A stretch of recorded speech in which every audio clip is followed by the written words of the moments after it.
On today's show, I think Luka and Kyrie will have to exert that much energy 3 more times to win this series. The question is, can they? We'll answer that and more on today's Locked On Mavs. I'm Luka Doncic, and this is Locked On Mavericks To the Mavericks, NBA champions. Bang!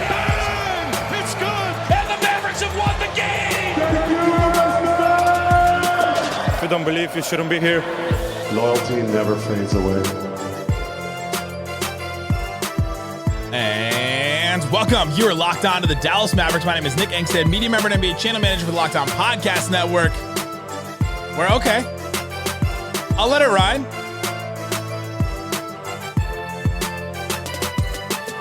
Thanks for being part of the show. Making Locked On Mavs your first listen today, where the best way you can help us grow the show is to listen every day on any podcast platform, leave a 5-star review, like the video on YouTube, and comment anything below. I'll leave a couple of the statements down there, reply real or fake to those statements, and that's exactly what we're going to do today. Today's episode is brought to you by Monopoly Go. I admit it, I got a competitive side. Big fan of Monopoly Go, mobile hit twist classic on a game of Monopoly. Join your friends, download the Monopoly Go app on the App Store or Google Play. And joining me from Valley Sports Southwest, if you've watched a Mavericks game, the beginning, middle, or end of a Mavericks game, you've seen her. What you got for me, Dana Larson? Welcome back to Texas, Nick. It's good back. to have you back. I'm sorry there's no palm trees, glorious sunshine and the beach, but it is good to have you back. I hope you enjoyed your road odyssey. Not to be the biggest downer ever. There used to be palm trees here, and then they all died in the freeze. They did. You can't have them in Texas. You just can't. It's too cold. That is for sure. Yes. They're gone. Hey, I love our accessories today. Yeah, Dallas Mavs. For those watching on the YouTube, yeah. I have the upside down Dallas hat that some people call the salad hat, and Dana's got the classic, the Leon Bridges Mavs hat. I love it. This is one of my favorites. It's a good one. It's a good look. It is. It's a good look. Yes, I'm ready to play your games today. I got games. I always got games for this show. We're gonna play a game of real or fake. I'm gonna list some statements that are kind of unfair. Dana's gonna say if they're real or fake, and we'll decide if we'll talk about if Lively could be the better option over Gafford in the series, if we believe in the idea that role players will play better at home for these 2 upcoming games. We'll talk about if we believe that the Clippers just shot poorly in game 2, and if that changes and all of a sudden the Mavericks can't keep up. And so we'll do all of that. But we want to first talk about Luka and Kyrie. But before we do that, I made this for Locked On NBA, and we might as well use it here. Might as well. I made it, so I might as well. Is this real or fake? Just ask John and Jake. Just pretend it said Nick and Dana in there, and that it rhymed. That it rhymed. I love your voice. You're multi-talented. First statement. Real or fake? Luka and Kyrie can and have to exert that much energy, like they did in game 2, 3 more times to win this series, Dana Larson. Yes, real. They have to. And I think they can, because why not at this point, right? Like, leave it all out there. Every one of these games, your season's on the line. So there is no point not to play like that. None of these games were ever going to be easy. We saw what it looks like when you kind of ease your way into something. That was the first half of game 1, disaster. You don't ever want to do that again. I think that they know what they're up against. Luka, Kyrie know they are going to be the focal point of Ty Lue's defensive strategies, which are multiple. There are many things coming at him, right?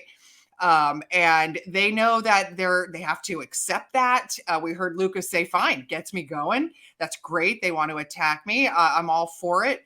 And they are going to have to expend a lot of energy. And, hey, it's fine. Jason Kidd's got these creative ways to get Luka an extra breather. Yeah. We heard him say all that. It's right. There's no denying that this is going to be hard. They're coming off of their longest break in the series, which is these multiple days off from the first 2 out in LA to the second 2 that'll be in Dallas over the weekend. So they had an extra day of rest. I think that'll be fine. They know what they need to have in the tank. Plus, they didn't play for the last 11 Right. days from, Right. the game 80 to game 1 of the playoffs. So, I mean, they can do it and they're going to have to do it. Yeah, they have to. I think I'm going to start with that first for me. That part is absolutely real. They have to do it because, like you said, that Ty Lue is the big part of their defensive strategy. Kid has said this several times. They're the scheme. They're the scheme on offense. As much as we wanted them to bring in somebody else to, like lower the burden on them offensively, those are the two guys. I mean, PJ Washington had a great game too and did stuff, but it was because of like creation from Luka and Kyrie. Everything stems from those two guys, and they have to be on the one of those guys has to be on the court all 48 minutes. And Luka was almost on the court all 48 minutes last game and playing defense. The other part of it is that I think Ty Lue's offensive strategy is also has Luka and Kyrie involved a lot too, because he's having them attack Luka and Kyrie a bunch. I mean, you saw it. Luka just get attacked over and over again. I went through on yesterday's show and I broke down the 14-0 run and like all the different plays that happened in that one. And it was like Kawhi attacks Luka, Kawhi attacks Luka, Kawhi attacks. And Luka, to his credit, we've given him tons of credit the last couple of days, did a great job, an amazing defensive job, probably the best defensive game he's ever played in that. And so I think they do have to, because they're not going to, I don't think the Clippers are going to change that side of their plan. The problem for me is, can they do it? And they did get that time off, the almost 2 weeks off at the end of the season when the Mavs had clinched, and then they get a week off before while the play-ins are being played and all that. They also had like the summer off too. And so we're not looking at a Luka Doncic that played Olympics and then had to do this and came back, and the Mavs played in the playoffs, and then all of a sudden they had the offseason. Kyrie took the offseason, then they had this season, then they had that time off there, and Luka is built much better for this moment. I mean, the conditioning is better. We gave him a lot of credit at the beginning of the season, and I think it's kind of gone unnoticed a little bit. That he hired a personal trainer, hired the chef, hired like all that to like work on his body and to really make sure that he's ready for a moment like this. And so I hope that he can. I hope that he can exert that much energy 3 more times, but it is going to take it, because this Clippers team is they're not going away. And just Luka's like build alone, and in good shape, gives him a lot better chance to withstand the physicality of this series than Kyrie. Kyrie's just a smaller stature, in general, and seems to really, take a lot of bumps and falls along the way because he's always driving to the rim. But I think you heard Kyrie say, failure is the ultimate motivator. And if you just need to continue to find something in the tank, he played all those games, in the month of March without food and water. You're telling me that this guy, now he's using the failure of last year as that motivation to really like put it into overdrive. And same with Luka. Luka is too good. He knows that I'm too good to be on the sidelines in the playoffs. We want to get this thing past the first round and prove everybody wrong. And I think that alone can help, kind of continue to refill the tank when you need it. They've got the motivation of missing the postseason last year. Kyrie, I said this on yesterday's show too. I think he has the motivation of him and Harden, their little rivalry. Ooh. I think that motivates him. You could just tell in the way that he picked him up, in the way that, not physically, but the way that he picked him up on defense and the way that he was guarding him and just trying to be a pest against Harden. There's something there with them. And then Luka's been beat by this Clippers team twice.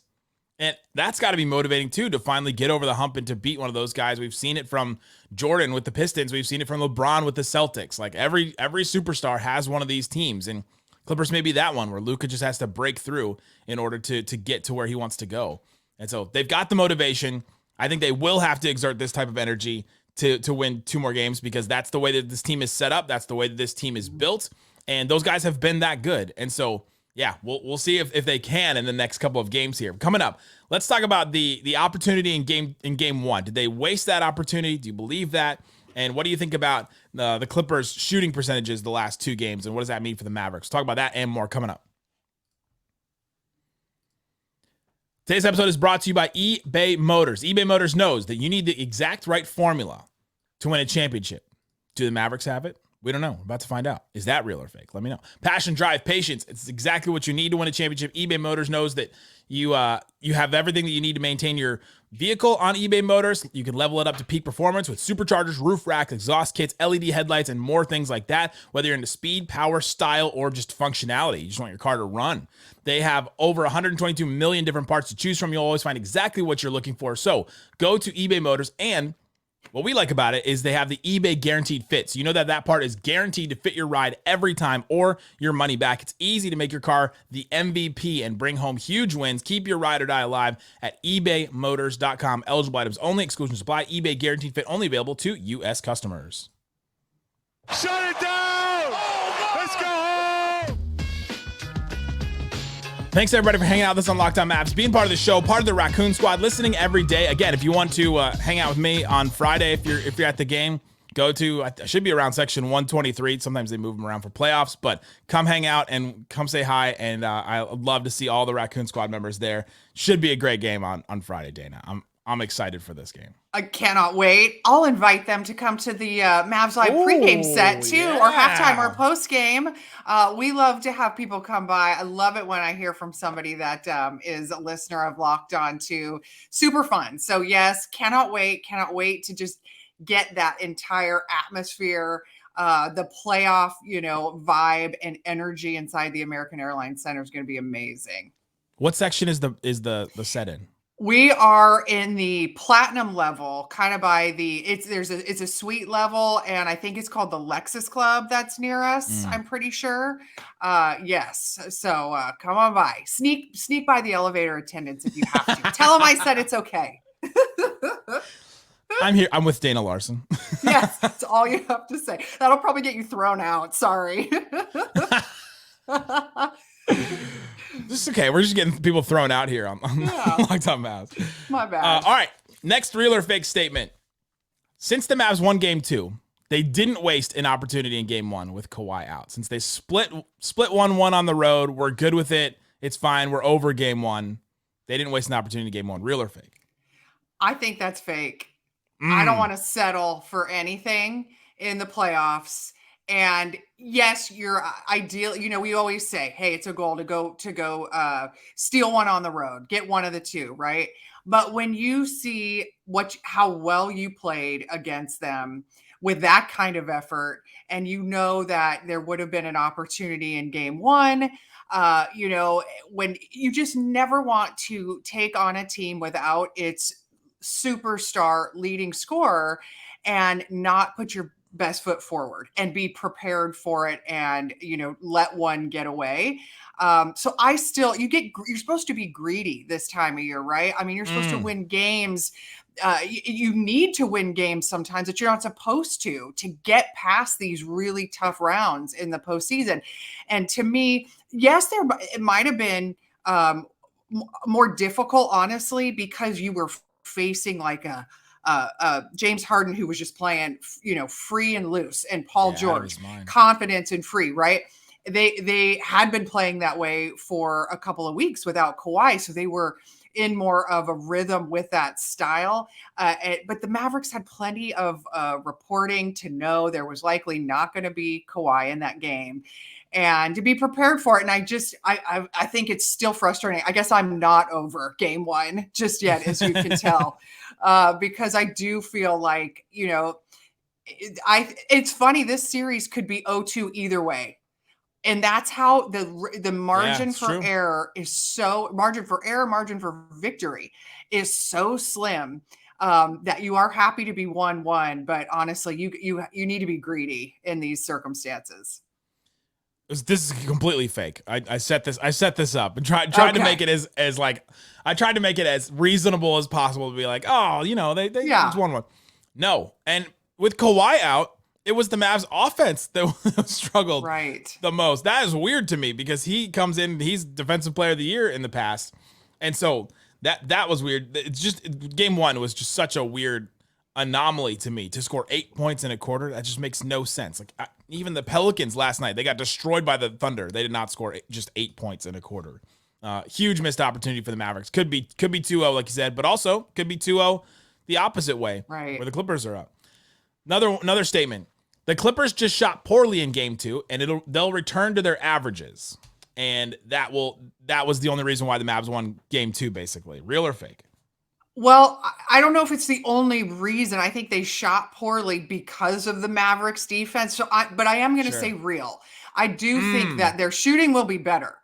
It's not going to be as good. We saw both extremes basically from the Clippers, game 1 to game 2. Game 1, you're shooting 50% from 3, hitting 18 threes. That's way above. I mean, they're a good shooting team and a good 3-point shooting team. That was way above even what they do for the season. And then 26% from 3, 10 fewer threes in game 2. And 36% overall. I mean, you're probably not going to see that either because Kawhi is going to find his rhythm. He's not going to be 0 for 5. Yeah. If he ends up, being fine and doesn't have this residual soreness or any issues and is available to play, you basically, you concede that he's just probably going to get better and better each game. And they're going to get more and more comfortable with him back in the mix. So I think that you have to expect them to shoot better and you have to be prepared for that. Yeah, I don't think it was the only reason. Like you said, I think I went through and I've done my rewatch. I've done all that. Went through and been like, man, the Mavs really forced the Clippers into some tough shots. Mm-hmm. And I made the point on yesterday's show. I think Kawhi made them a little bit worse and a little bit more predictable to defend when he came back because it's so slow and methodical in the way that they implement their offense and like initiate their offense. And so I think that worked against them as well. But if you look at these 2 games, I mean, the Clippers in the regular season, they shot 38% from 3 in the regular season. Through 2 games, they're shooting 40%. They're shooting 40% from 3. So it's like, okay, they're shooting their averages after one game of shooting incredibly well, one game of shooting poorly. They leveled out.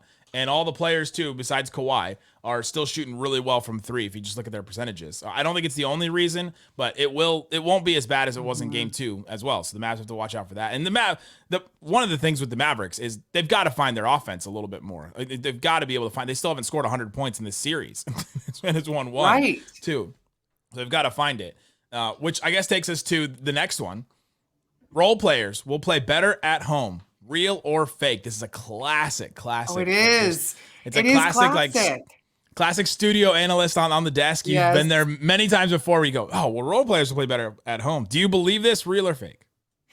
I'm going to go with yes, because it feels like common sense. And sometimes these things are just, said too often, but sometimes they're said too often because they are real. And, like, for example, I work a lot with Devin Harris, and he was a really great role player on these Mavericks teams. And he talks about how much just being comfortable helps you when that is your job. You have the crowd on your side. That's entirely different. You've got your routine right. You've got your common sight lines, the rim feels comfortable, whatever. So I think all that stuff, I really think there is something to that. I did kind of do a quick look at splits on some of the players, home versus road. And for guys like Josh Green, Maxi Kleber, Daniel Gafford, Dante Exum, there really wasn't a huge difference offensively. So I was kind of discouraged. I was like, oh man, that doesn't really play necessarily. I will say though, there was a pretty big difference for PJ Washington, who seems to, now of course, his home games, there were quite a few of them in Charlotte this year. So if you're looking just at his total for the entire season, but he is, at 50, averaging about 15 at home, where it was closer to 10 on the road. And the shooting percentage goes from 46 to 40%. This will be his first playoff game at home. And it truly is home for him. Right, I mean, he's from here, right? And he's going to have family there. We know he's had tons of family in the crowd all season long. He's had some of his biggest games at the AAC this year. He went off for 32, against the Warriors. So I feel strongly about, if there are one or two guys that just level up at home, that can make a big difference.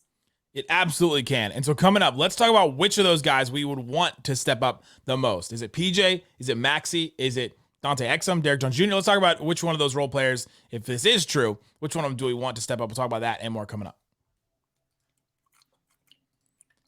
Today's episode is brought to you by Betterhelp. You've got something. Think about the thing in your life where you are, it's something just running through your head all the time, and you just can't get over it. And you have that feeling in the pit of your stomach where it's just like, it just feels like you have something that like it's like you need to throw up, but you don't need to throw up. There's just that thing in your life that causes you to feel that way. You need to talk it through. Talk it through with a therapist. Talk it through with somebody that can ask the right questions, that can ask pointed questions, that is there for you, and that won't tell your things to other people, so you don't have to worry about that either. You don't have to worry about being judged as well. That's a huge thing. Therapy can be different for everybody. Most of us have bigger problems than our favorite sports team. It's more important to get these things off your chest than ever before. If you're thinking about starting therapy, give BetterHelp a try. It's entirely online, designed to be flexible, suited to your schedule. You don't have to leave the comfort of your own home. You can pick which time you want to go. You can also change your therapist at any time too, which I found very helpful when I was using BetterHelp, because if you don't vibe with the person right away, they understand that and they want you to find somebody that you do. So visit betterhelp.com/LockedOnNBA to get 10% off your first month. That's BetterHelp, HELP.com, betterhelp.com. Also brought to you by DoorDash. If you're not going to the playoff game to see me or Dana, or to see the Mavericks, I guess, you can stay at home and get some DoorDash delivered right to your door. You know that you can get meals delivered as well, but you can also get stuff delivered for your mother for Mother's Day. My mom doesn't live in the state that I live in. She lives in a completely different state. And so I may get something delivered to my mom as well. You can get flowers with a gift card or things like that. They don't just go to restaurants, DoorDash. They go to all different kinds of places, convenience stores. You can go to retail stores. You can go to all kinds of places and have them pick up something for you. Get all your Mother's Day gifts all in one place. Get 50% off your next order, up to $15 when you spend 15 or more on your next order of flowers, convenience store purchases, grocery store, retail, all that kind of stuff. Use that code LOCKEDONNBA. That's LOCKEDONNBA. Use DoorDash today. Terms apply. Again, that code is LOCKEDONNBA.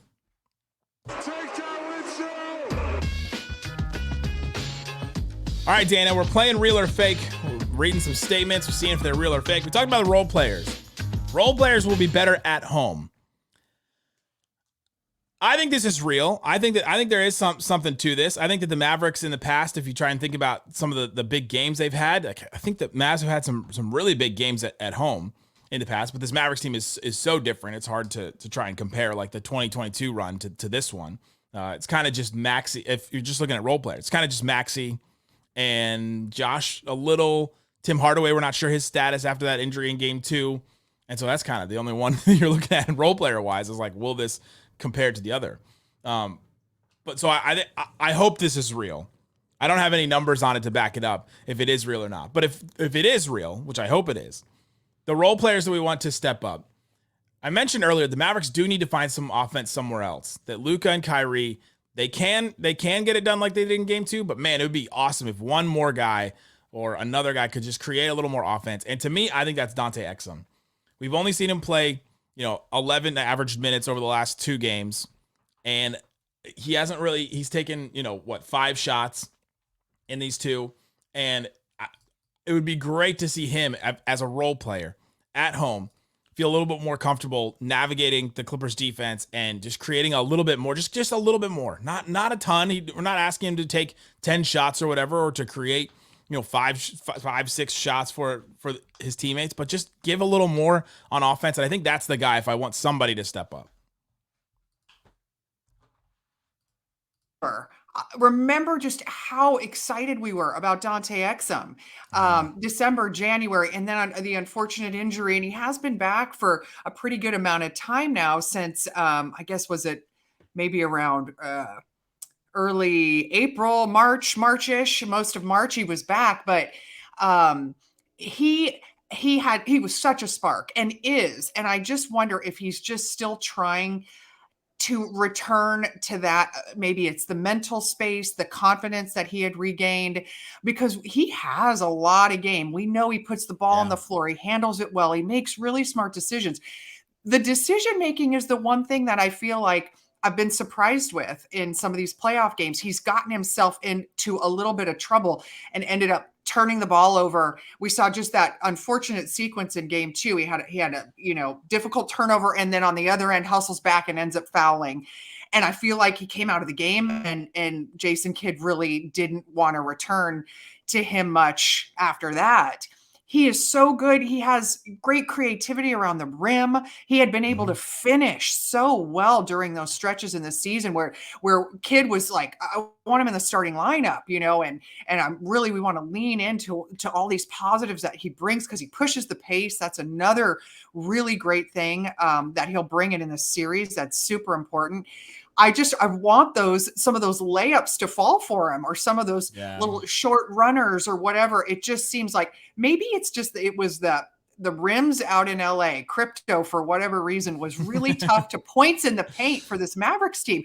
We saw layups, not going. We saw, Daniel Gafford not making some of those really high percentage shots that he usually does, even Lively. I'm sure also a lot of that has to do with Zubats and Plumlee, and they're making it very tough at the rim. So Dante Exum needs to continue to fight and fight and fight to find a way to be useful, because he can take the load off of Kyrie and Luka enough that it could be super helpful. These moments are really big. Like when you feel the intensity of that. I ended game 2 and I just tweeted, this is game 2 of the first round series, because of how intense it felt and how it just, like, every moment, especially in a game like that, like, it kind of felt like a game 7 because of just how tight it was. The Clippers would get a 1-point lead and then the Mavs would get a 5-point lead, and then it didn't really get any, no team had a comfortable lead almost at any point of that game. And it's just a draining game where they're just methodically trying to get a bucket and trying to buy a basket at any point. And so, I hope that Exum is that guy at home. If the role players are going to play better, I hope he's the one that steps up a little bit, because he had been a good playmaker. He played the last 23 games of the season, basically. He did hit that last game in February and then sat the last game of the season, but wasn't for injury. And so he had played a good amount of time ramping up into this, and the Mavericks had monitored his minutes for such a time as this, right? For him to play a little bit more. The other thing about him is he doesn't turn the ball over that much. He was really good in the regular season about having games where he would have 6 assists, 1 turnover, 5 assists, 0 turnovers. And I think that's something that the Mavericks really, really need. But for Exum, this has been such a journey, and it's been such a journey that we've loved to follow, where he gets drafted high and then he hangs around the NBA and then has trouble with injury, has to go over to Europe, and then comes back. And there's just been like a great, like, triumphant return where he's been really good for the Mavericks this season. But he hasn't played in a playoff game since 2018. Now, those EuroLeague games, most of us have at least seen the clip where he gets thrown down by Gerson Yabusele there. Those are intense games for sure too, but it's different. It's different in the NBA. And so I think that there's a little bit of rust there to be, like, brushed off. And I hope that this is where we really see him emerge. You mentioned Lively and Gafford. I think my last statement here is real or fake. Lively is the better option over Gafford in this series specifically. It always happens with role players. There's like, all right, this guy's just going to be better in this matchup than another. But is Lively the better option over Gafford? Real or fake? It just feels so hard for me to answer, because I don't feel like we've seen Daniel Gafford like in any, meaningful way in this series. It's like he immediately kind of got himself out of sorts and taken out of the game in game 1 with foul trouble. Right. And then I think was really in his head for the rest of the minutes that he was out there. Then game 2, he's battling an injury from almost, the first few minutes of the game. And he only played 10 minutes in that game. It's been so hard to take much away at all from what we've seen from him. And you do see a lot of positives from Lively. His minutes out there have been super active. He is rebounding the ball better. But I think as the starting matchup is a lot tougher for Gafford. Yes. Than some of the matchups that you're seeing Lively end up in out there too. So there's a lot to still try to take. And I don't want to, like, pull the plug on the Daniel Gafford experience just yet. I want to give him, like, these 2 home games to continue to really try to find himself and figure this out, because there was so much that they loved and everybody loved about what he brought to this. And it may be that it isn't the series for him in particular, but I don't want to abandon it just yet. Yeah, I don't want to abandon him completely either, for sure. This has been one of my things since the beginning, and even before this series. I think this is a series for Lively and not as good of a series for Gafford. Gafford has struggled against these really big centers, and Zubac is just a big guy. I mean, he's huge. Huge. And you saw the game one, those first couple possessions where he just backed down Gafford, and that's just a really hard thing for Gafford to contend with. The Mavs ended up sending help in game two, and they adjusted that a little bit. But I thought that this was going to be a series for Lively instead, because Lively has been better on some of those guys. I'm curious, though, if they change it up where you match Zubac's minutes with Lively a little bit and Maxey if you decided to do the smaller unit thing. And then if they're going to keep playing Plumlee minutes, throw Gafford out then. Gafford has done really well against those type of centers that, can do some things, but you're like, all right, they can get beat physically and they can get they can get overpowered. And I think let's play all the Daniel Gafford minutes there to get him some confidence and to take advantage of what he's good at in this. Run some pick and rolls with him, so you get Mason Plumlee in a pick and roll, and then all of a sudden Gafford's getting a lob or something like that. I think that is maybe a change they can make. But yeah, it'd be awesome if Gafford too, like we just talked about Exum hoping to be that guy. If Gafford gets some increased confidence and gets some increased like betterness by playing at home as a role player, that would be really helpful for this team too. You know what I would love to see is some like an early like Luka alley-oop, to Gafford, and the crowd's going nuts and they're all fired up, and it feels like that may be all he kind of needs to sort of snap out of whatever place he kind of went to early on in this series.